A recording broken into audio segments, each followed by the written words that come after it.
আবার হিন্দুস্তানে চলে যান, সেখানে মানুষ মহাত্মা গান্ধীকে সম্মান করে। উনি কি দিয়েছেন বলে একটা নেশন, জাতি দিয়েছেন, তার নাম হিন্দুস্তানি, ভারতীয় জাতি। কিন্তু উনি ধর্ম দিতে পারে নাই, সংবিধান দিতে পারে নাই, রাষ্ট্র দিতে পারে নাই। কেউ রাষ্ট্র দিয়েছে, সংবিধান দিতে পারে নাই। কেউ সংবিধান দিয়েছে, ধর্ম দিতে পারে নাই। কেউ ধর্ম দিয়েছে, জাতি দিতে পারে নাই। তা আল্লাহরে জিজ্ঞেস করেন, মাওলা একসাথে সব দিতে পারে না? আল্লাহ বলে না। কেন? ইনসান নাকেস হয়, অপরিপূর্ণ হয়, কমপ্লিট হয় না।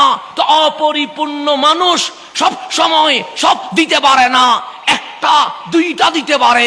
কিন্তু এই জমিনে যদি বলেন একটি স্বাধীন রাষ্ট্র আমার নবীকে দিয়েছে, তখন কামলিওয়ালা রসুল বলবে অর্থনীতি, সমাজনীতি, পররাষ্ট্রনীতি, স্বরাষ্ট্রনীতি সব এক করে স্বাধীন সার্বভৌম জাজিরাতুল আরব আমি নবী দিয়েছি।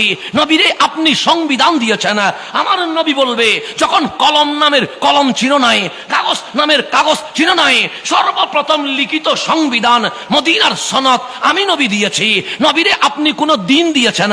আমার নবী বলবে, মানুষের বানানো কোনো ধর্ম নয়, ইন্না দীনা ইনদাল্লাহিল ইসলাম, ইসলাম আমি নবী দিয়েছি। নবীরে আপনি কোন নেশন, জাতি দিয়েছেন? আপনার নবী বলবে, সাম্য, সম্প্রীতি, শান্তির জাতি মুসলিম আমি নবী দিয়েছি। একটা মানুষ রাষ্ট্র দিতে পারে, ধর্ম দিতে পারে না। ধর্ম দিতে পারে কিন্তু সংবিধান দিতে পারে না। সংবিধান দিতে পারে, জাতি দিতে পারে না। কিন্তু রাষ্ট্র, সংবিধান, ধর্ম, জাতি একসাথে এই পৃথিবীতে যিনি দিয়েছেন, উনি রহমতুল লিল আলামিন। আমার নবীর কোনো মেসাল নাই। আপনি কিসে মিলাবেন?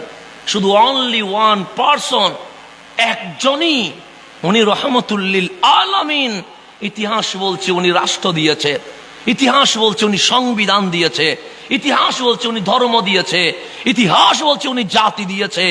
মানুষ একটা দিয়ে হয়রান হয়ে যায়, কিন্তু আমার নবী উম্মতকে জানিয়ে দিয়েছে একটা দেয় নাই।